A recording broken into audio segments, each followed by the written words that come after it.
Hello, this is Bobby Vaughn. It's not uncommon for many children with autism spectrum disorders to have behavior problems that are puzzling to understand, as well as difficult for their parents to address.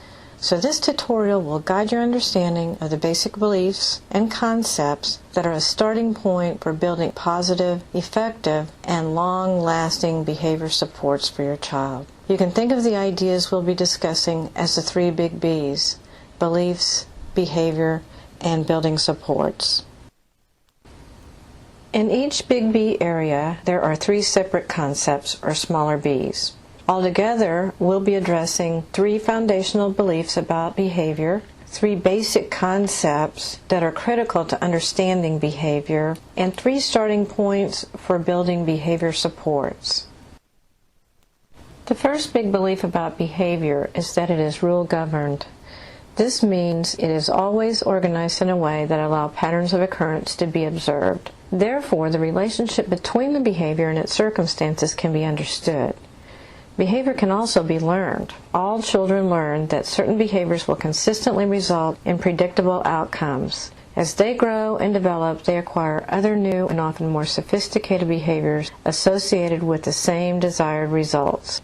While children have a wide range of learning styles and capacities, they all learn to make associations between their own behavior and the result it has on the world around them. Because children with autism spectrum disorder often experience developmental delays, behavior often reflects underlying deficits in cognitive, social, and communication abilities. For example, a child who doesn't have the cognitive and communication ability to anticipate or problem solve a sudden change in routine can easily become frightened or upset when something out of the ordinary occurs. Lastly, this statement encompasses a belief that as the child grows and matures and learns, behavior can and will change over time.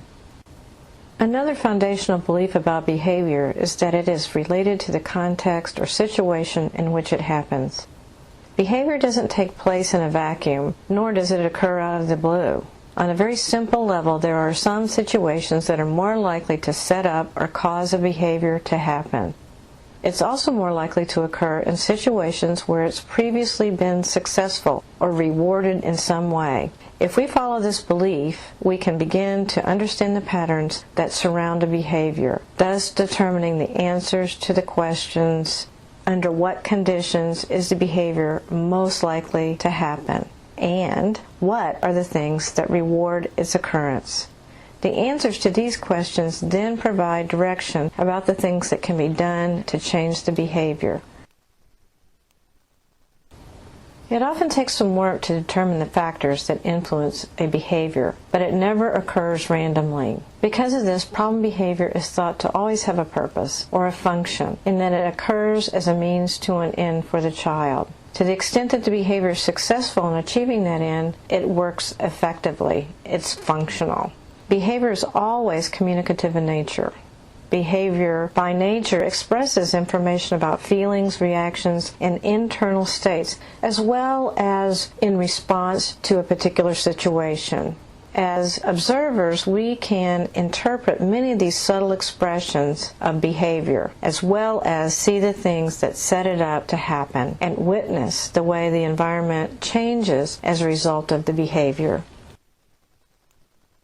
Okay, now we're going to talk about function. Let's really talk about functions of behavior. There's 2 broad categories. The first one we're going to talk about is behaviors allow the person to access or obtain something that they really want. These outcomes can generally fall into the following categories. Social outcomes. We all learn at a very early age that we can rely on certain behaviors because they always result in a desired social outcome, such as a reaction from a parent or friends or other people. Children with autism often resort to problem behaviors because they understand that doing so will create a big reaction from adults, resulting in a lot of attention or excitement, or maybe even access to favorite toys, foods, or other items. Some problem behaviors also occur as an attempt to access a preferred activity, such as watching a favorite video or jumping on a trampoline. Other problem behaviors allow access to a favorite item or object, including toys, food and drinks, and items that provide interesting sensory feedback, like fans, radios, or light switches. Occasionally, children with autism will also engage in some behaviors that provide direct sensory feedback or regulation. This sort of behavior most often looks like a repetitive or continuous motor movement, such as hand flapping or finger waving, or maybe toe walking or twirling hair. It's important to understand that behaviors occur for this purpose to provide direct sensory feedback, and that sensory feedback reinforces its occurrence. The second broad category is really to get away from things or to avoid things. So problem behavior can at times serve the purpose of allowing avoidance or escape of undesirable or difficult outcomes. These outcomes may include avoiding or escaping an uncomfortable social situation, like not wanting to give grandma a big hug, or to share a play space with other children, or to share toys. Many problem behaviors are a result of not wanting to engage in a difficult or undesirable activity. This can range from tantrums that result when required to brush teeth, to whining that often occurs when it's time to do homework or chores. Occasionally, problem behaviors serve the function of avoiding what is perceived as an undesirable item or object. Many children resort to problem behaviors when presented with a food they don't like or don't want to try for the first time. Other times, the object may have some quality or aspect that the child finds distressful, such as vacuum cleaners and loud noises. And even pets that jump or bark unexpectedly can cause children to avoid them or try to get away from them. Finally, some problem behaviors result in an effort to avoid or escape certain sensory information. For instance, children may make loud noises or cover their ears in an effort to regulate other sounds that are troublesome for them, and therefore they may not want to enter into environments where there are loud noises or where there's too much stimulation, too many items, too much color. For instance, some children have difficulty with grocery stores because of all the items on the shelves. It may be too much. Or crowded department stores, such as a Walmart, where the aisles are narrow and there's lots and lots of people, as well as lots of things on shelves. So those kinds of situations may be troublesome for some kids. You may be wondering at this point about a specific problem behavior your child often engages in, and feeling like sometimes its purpose is to escape or to avoid an unpleasant situation, and other times the same behavior occurs because the child may want something, may want access to something, and you're thinking, what is this all about? Well, you're on to something important, because the exact same behavior, regardless of what it looks like or sounds like when it happens, can often serve one function in one situation and another function in a different situation. So if the behavior looks exactly the same in different situations, how do you determine what its function is? Well, the answer is that we have to look at not at the behavior, but at the situation or the context itself, because that's really what's different. So we can look from one situation to the next, and in this case, either the antecedents, which are the things that set the behavior up to happen, the things that trigger the behavior, or the consequences, which are the things that happen right after the behavior, which may be your reaction to the behavior, will be different. They'll be different in different situations. We'll talk more about these variables, the antecedents and the consequences, in a few minutes. But let's just leave it for now that understanding them and the context of the behavior will give us a much better insight into why the behavior is happening. So why is understanding the function of the behavior so important? Well, if we can understand the function or the purpose of the behavior it serves, it will give us a much better understanding of what to do about it. Like, what kinds of things might we do to interrupt or stop or eliminate or minimize the behavior? It also gives us a wider range of options for interventions. For instance, understanding what triggers or sets the behavior up to occur, especially when we believe the function is to escape, guides us to determine if there are ways the behavior can simply be prevented from occurring to begin with.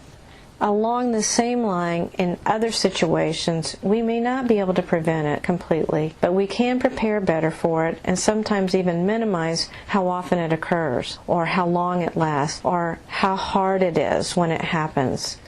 Having a good idea about the function of the behavior also can indicate what replacement skills or what replacement behaviors we can teach the child that will serve the same function as the problem behavior, but will fit the situation in a more appropriate way. And this is what we really want. We want kids to learn a better way to communicate their feelings than using problem behavior.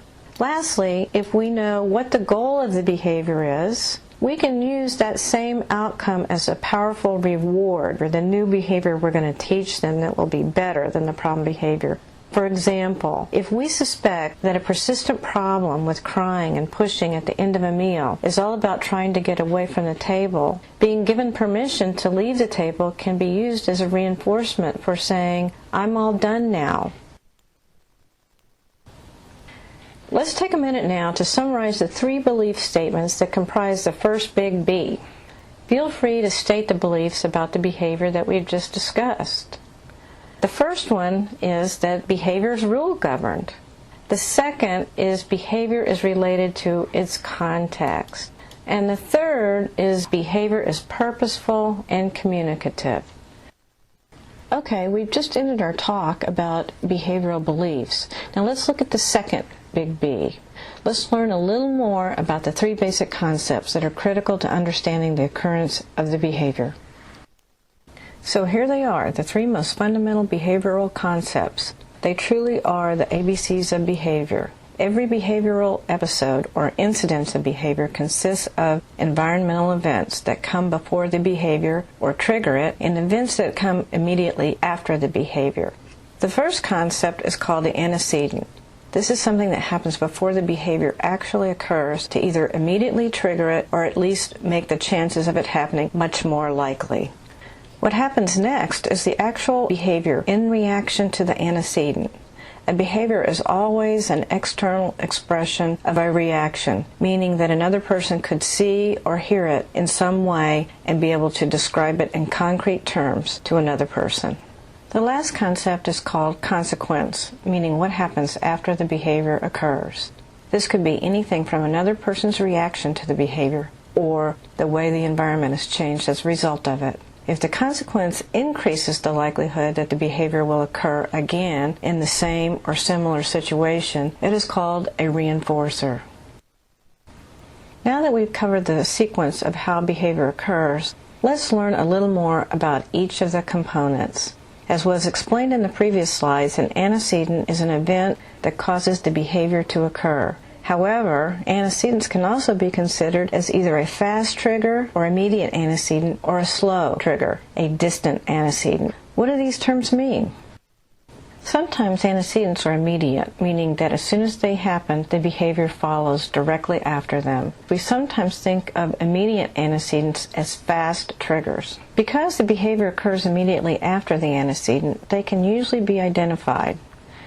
Speaking broadly, antecedents can take the form of denial or refusal, such as being told no, placing a demand or an expectation that is unwanted, or a part of a transition from one activity to another. Other antecedents or fast triggers involve attention directed toward another person or event and away from the child.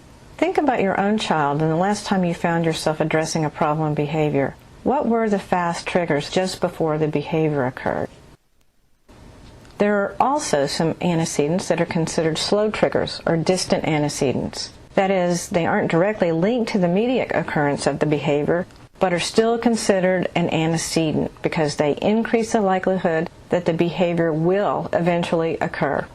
Think about your own child. Chances are there are certain things or conditions you know of that are going to increase the likelihood of a problem behavior occurring, even if it doesn't happen immediately.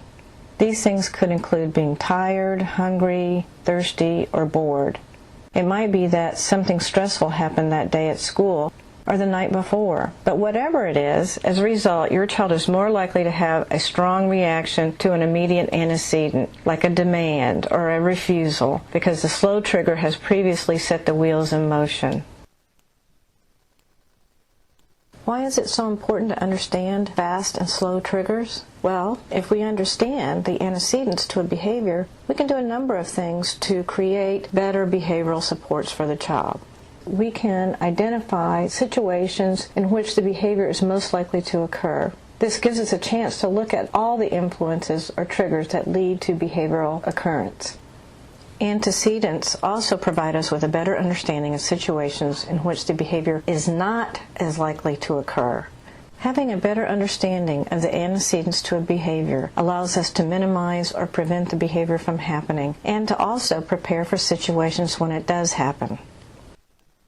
Triggers that lead to escape could be just about anything your child will actively seek to avoid by resorting to the problem behavior of concern. These could include things like unpleasant, sudden, or loud noises, tedious or boring tasks, sitting on a place or location, especially for long periods of time when it's unclear to the child how long they will have to stay in that spot, and being required to complete difficult or non-preferred activities, such as chores or homework, especially when starting them means having to stop an activity that is preferred. Other triggers lead to behaviors that allow or promote access to something the child really desires.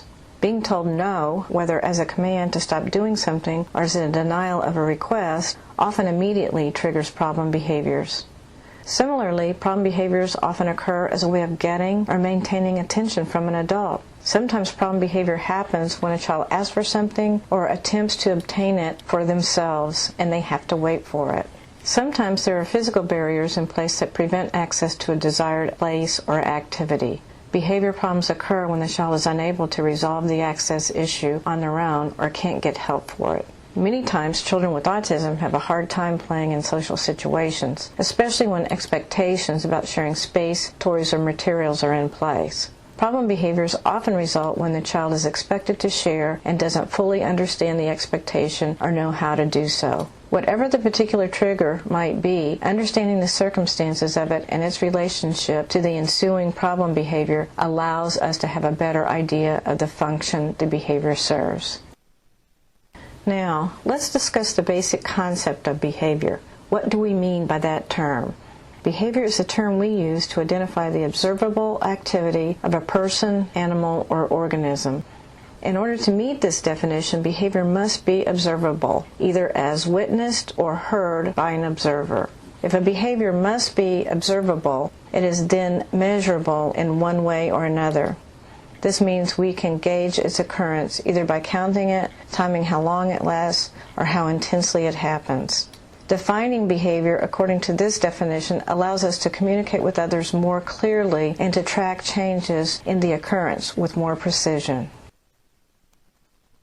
Now, let's look at some examples of behavioral definitions. Here are two that describe David's behavior.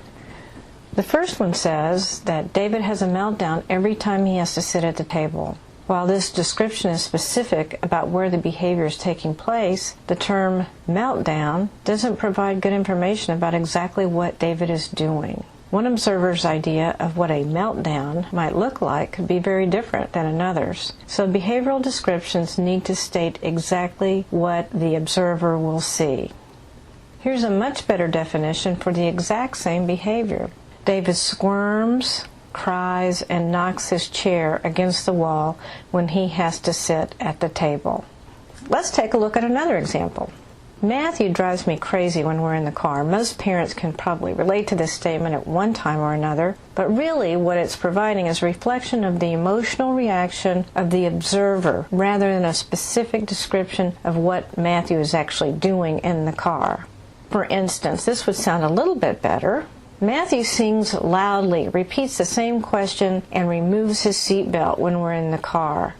Once again, this second description is a much better one because it states in clear and measurable terms 3 things that Matthew does in the car that are so problematic.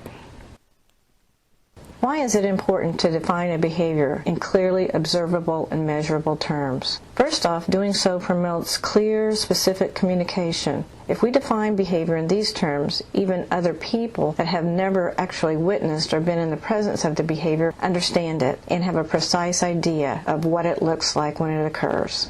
This in turn allows us to measure the behavior more accurately because the definition of the behavior remains steady across multiple observers and settings. This then allows us to measure with precision and accuracy changes in the patterns of the behavior's occurrence before and after the interventions are put into place. We have to be able to measure behavior in order to know for sure whether or not our interventions are effective.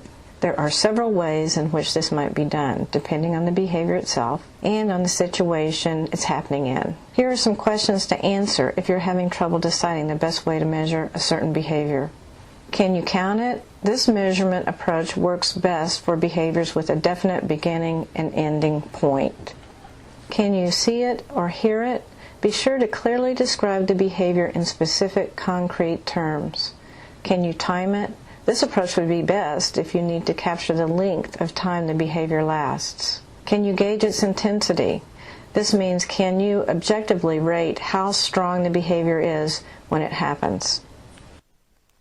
We just talked about behavior, the B, in our ABCs. Now we're going to talk about the C. What happens after the behavior occurs? The C in the behavior ABC concept stands for the term consequence, which is whatever happens after or as a result of the problem behavior.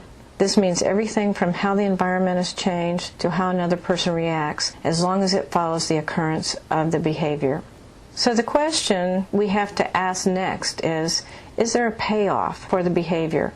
In other words, how successful is the behavior at achieving its goal? Therefore, we have to determine if, as a result of the behavior's occurrence, it results in reactions from other people, the avoidance, delay, or escape from an unpleasant situation, or immediate or better access to something that is desired. This is important to understand because the consequence that follows the behavior may reinforce it or increase the likelihood of it happening again in similar situations. Identifying the consequences and reinforcers for a behavior will increase our knowledge of its function and steer us toward potential functional reinforcers for teaching more successful alternatives to the problem behavior. Let's review the behavioral concepts one more time. An event that triggers the behavior to occur is known as the antecedent. The individual's observable reaction to the trigger is the behavior. The way the environment changes in response to the behavior is understood as the consequence. There are also 3 starting points for building behavior supports.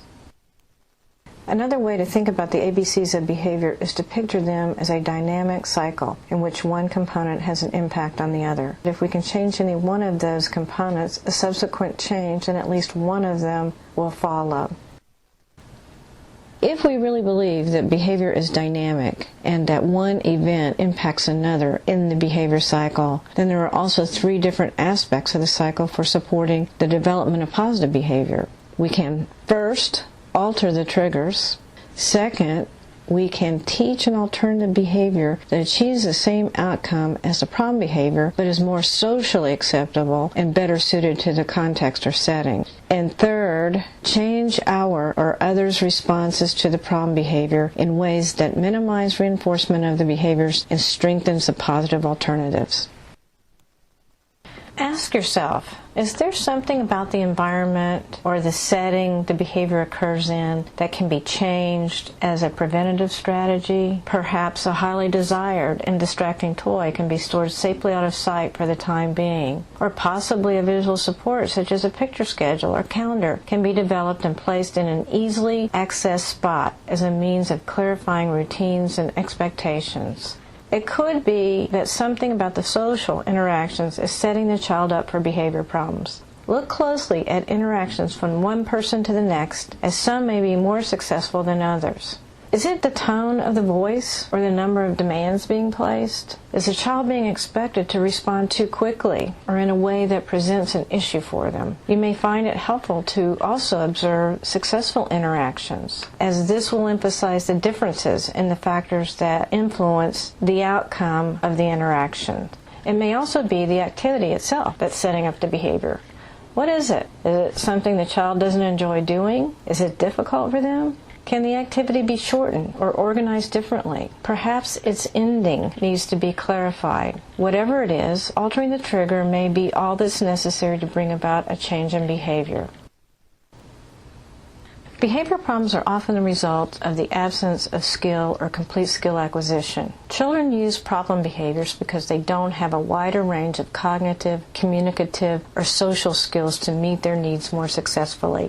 In this situation, another starting point for intervention could be to teach a new behavior or skill that will serve the same function or purpose as the problem behavior, but will fit the circumstances of its setting and other people in better ways. Ideally, we want children to meet their needs by using alternative positive behaviors rather than problem behavior.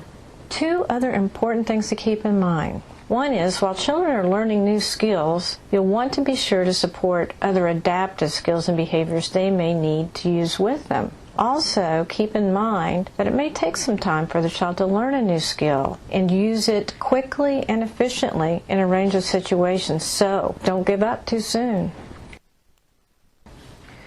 The third starting point for building interventions is to change the responses that happen after a behavior occurs, both with problem behaviors and new alternative behaviors to replace it. Think carefully about the consequences that happen after a problem behavior has occurred. Can they be used as a functional reinforcer for a new replacement behavior? Also, try to be mindful that problem behavior may still continue to occur from time to time. They will become increasingly less likely if they're not rewarded or reinforced. When reinforcing a new skill or behavior, always pair it with specific praise or label. This strengthens the connection between the behavior and the reinforcer, and also adds a new word to the child's functional language, vocabulary, and comprehension skills. Be patient. Rome wasn't built in a day, and it may likewise take some time for new skills and behaviors to be learned. Let's sum things up. Here you'll find the before situation, in which the antecedent to Amy's behavior is when she experiences difficulty opening the cellophane of the straw for her juice box and inserting it inside. Amy reacts to this frustration by whining and banging her fist on the tabletop. In response to Amy's behavior, her mom opens the cellophane, puts it in the juice box, and gives it to Amy. Amy is then able to drink her juice.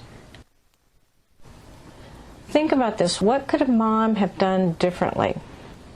So we're going to alter the trigger. So mom opens the cellophane before giving Amy the juice. When she's about to give her the straw, mom prompts Amy by saying, "Help please." Amy repeats the "help please" phrase, and Amy follows mom's demonstration for inserting the straw. So instead of whining and banging her fist, Amy imitates mom's spoken phrase by repeating, "Help please." This is a new behavior that may take time for Amy to learn and use without prompting. Amy's mother then shows her how to put the straw in the juice box, and Amy follows through. Finally, we have some resources. We have some websites that you can go to that we think you'll find helpful. If you still find that you have questions or concerns, please feel free to contact CARD at the University of South Florida directly for additional support in this area.